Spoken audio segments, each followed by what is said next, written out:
চলো আজকে কেকের ভিডিও না দেখিয়ে তোমাদের সাথে ইউনিক কিছু চকলেটের ভিডিও শেয়ার করব। যেই চকলেটগুলো যে কোনো মানুষের মন কেড়ে নেবে।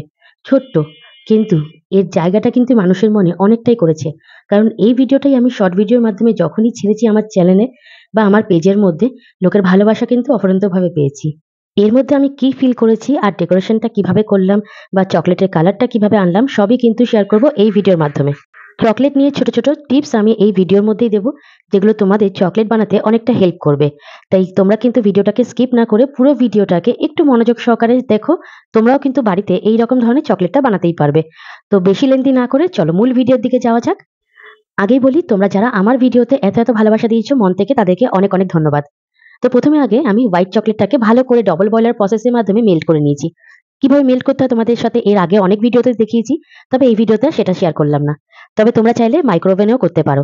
তো এইরকম ভাবে হোয়াইট চকলেটটাকে মেল্ট করে চকলেটের যে কালার পাওয়া যায়, তোমরা কিন্তু যে কোনো বেকারি শপে গিয়ে বলবে চকলেটের সাথে অ্যাড করব সেই কালার দিতে, তবেই তোমাদেরকে দেবে। তবে আমি তোমাদের সাজেস্ট করব সবসময় জেল কালারটা, মানে যেটা চকলেটের মধ্যে যায় সেই কালারগুলো ইউজ করতে।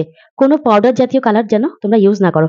তাতে অনেক সময় কি হয়, যদি ভালো কোম্পানি না হয় চকলেটটা কিন্তু নষ্টই হয়ে যাবে। এর আগে আমার এইরকম ভাবে এক্সপেরিমেন্ট করতে গিয়ে অনেক চকলেট নষ্ট হয়ে গেছে। যখনই তোমরা হোয়াইট চকলেটের মধ্যে যে কোনো কালার অ্যাড করবে তখন মনে হবে যে চকলেটটা একটু দলা পাকিয়ে যাচ্ছে।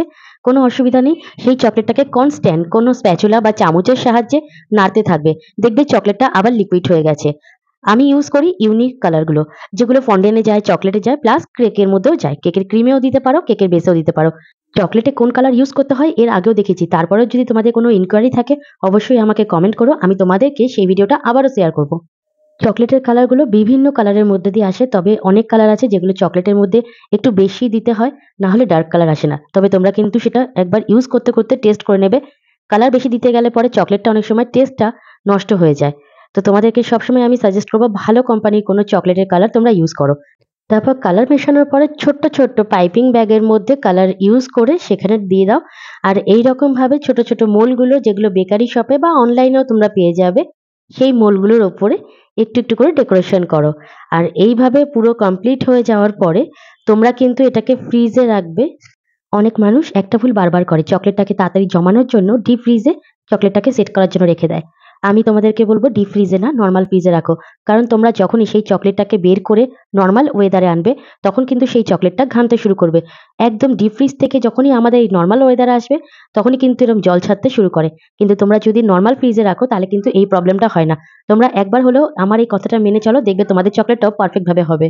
তারপর এক বোন আমাকে কমেন্ট করেছিল, দিদি তোমার চকলেটগুলো কি সুন্দরভাবে বেরিয়ে আসছে।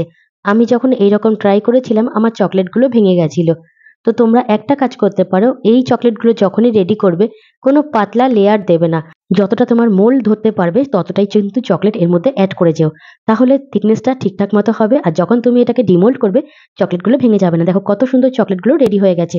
এইবার এই চকলেট দিয়েই আমি নতুন একটা চকলেট রেডি করব। তার জন্য যেই মোলটা তোমরা দেখতে পাচ্ছ এই মোলটা আমার নতুন আনা। বাজার থেকে যখনই কোনো নতুন চকলেটের মোল আনবে, আমি যেটা করি সেটাই তোমাদের সাথে শেয়ার করছি। মোলটাকে ভালো করে গরম জল দিয়ে ধুয়ে নেবে, ভালো করে পুছে নেবে। দরকার হয় একদিন পরে ইউজ করো বা একদিন আগেই ক্লিন করে রাখো। জল যেন একদমই এই মোলটার মধ্যে না থাকে, সেই রকম অবস্থাতেই কিন্তু চকলেটগুলোকে রেডি করতে হবে।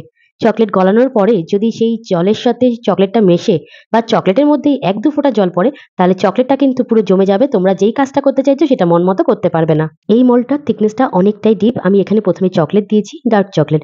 তোমরা চাইলে এখানে হোয়াইট চকলেট দিয়েও ডেকোরেশন করতে পারো। তারপর এখানে কিছুটা ওয়েফার দিয়ে দিয়েছি। আর ওয়েফারটা একটু সাইজ মতো আমি কেটে নিয়েছি, আর তার উপরেও কিন্তু আমি চকলেট দিয়ে ভর্তি করে দিয়েছি। তবে এটা আমার কোনো অর্ডারি চকলেট ছিল না, আমি জাস্ট তোমাদের সাথে ভিডিওটা শেয়ার করবো বলেই রেডি করছিলাম। যারা এই চকলেটগুলো আমার কাছে অর্ডার করতে চাও তখন কিন্তু চকলেটটা আরো দেখতে সুন্দর হবে, কথা দিলাম। চকলেটের ভেতরে যে কোনো ফিল তোমরা করতে পারো, তবে কোনো বেশি জল জল জাতীয় জিনিস দিও না, তাতে কিন্তু চকলেটটা নষ্ট হয়ে যাবে। তোমরা যে কোনো ড্রাই ফ্রুটস দিয়েও এই চকলেটটা করতে পারো। আমি যেমন এখানে ওয়েফার দিয়েছি। এই চকলেটটাকে নর্মাল ফ্রিজে ভালো মতো আগে সেট করে নিয়েছি। তারপর আমি যে চকলেটগুলোর ফুল আগে বানিয়েছি সেখানে কিন্তু এখানে চকলেট দিয়েই আমি কিন্তু এই ফুলগুলোকে ডেকোরেশন করে নিচ্ছি। সিম্পল একটা জিনিস, যেটা দেখতে অনেকটা ইউনিক লেগেছে সবার কাছে। এই চকলেটের কাজ যখন করবে তোমরা হয়তো অনেকেই ভাবছো যে এসি চালিয়েই করতে হবে। এসি থাকলে তো খুবই ভালো। যদি এসি না থাকে তাহলে তাড়াতাড়ি করে কাজটা করে নর্মাল ফ্রিজে ঢুকিয়ে দাও। কারণ চকলেট অল্পতেই কিন্তু গলতে শুরু করে। আর আমাদের এখানে যা ওয়েদার, মানে কলকাতার যা ওয়েদার এই মুহূর্তে, তাতে বাইরে যে কোনো চকলেট কিন্তু খুব সহজেই গলে যাবে। এইরকমভাবে একটু, একটু করে চকলেটের মধ্যে আমি ডেকোরেশন করেছি আর ডেকোরেশনটাও কমপ্লিট করে নিয়েছি। এবার পুরো ভিডিওর মধ্যে ছোট, ছোট অনেক টিপস তোমাদের সাথে শেয়ার করলাম। ভিডিওটা তোমাদের কেমন লাগলো প্লিজ আমাকে কমেন্ট করে জানিও। এই টিপসগুলো যদি তোমাদের একটুও কাজে লাগে তাহলেও কিন্তু আমাকে কমেন্ট করে জানাতে ভুলে যেও না। এখানে যেমন একটা চকলেটের মধ্যে আমি নাম লিখেছি, তোমরা চাইলে পুরো চকলেটটার মধ্যেই কিন্তু নাম লিখতে পারো। সেক্ষেত্রে হয়তো ফুল রাখার মতো জায়গাটা হবে না। তোমরা তোমাদের মন মতো ডেকোরেশন করেই কিন্তু চকলেটগুলোকে সাজাতে পারো। আমার হাতের কাজগুলো তোমাদের ভালো লাগলে বা তোমরা যদি চাও আমার কাছে কেক শিখতে, চকলেটের ক্লাস বা কেকের basic class, advance, super advance এই ক্লাসগুলো করতে চাইলে অবশ্যই আমার সাথে ডাইরেক্ট যোগাযোগ করে নিও। বেসিক ক্লাসের বা অ্যাডভান্স ক্লাস বা সুপার অ্যাডভান্স ক্লাস সবকিছু ডিটেলস তোমাদেরকে ওভারফ্লোলে জানিয়ে দেওয়া হবে। দেখা হবে আবারও। ভালো থেকো। হর হর মহাদেব।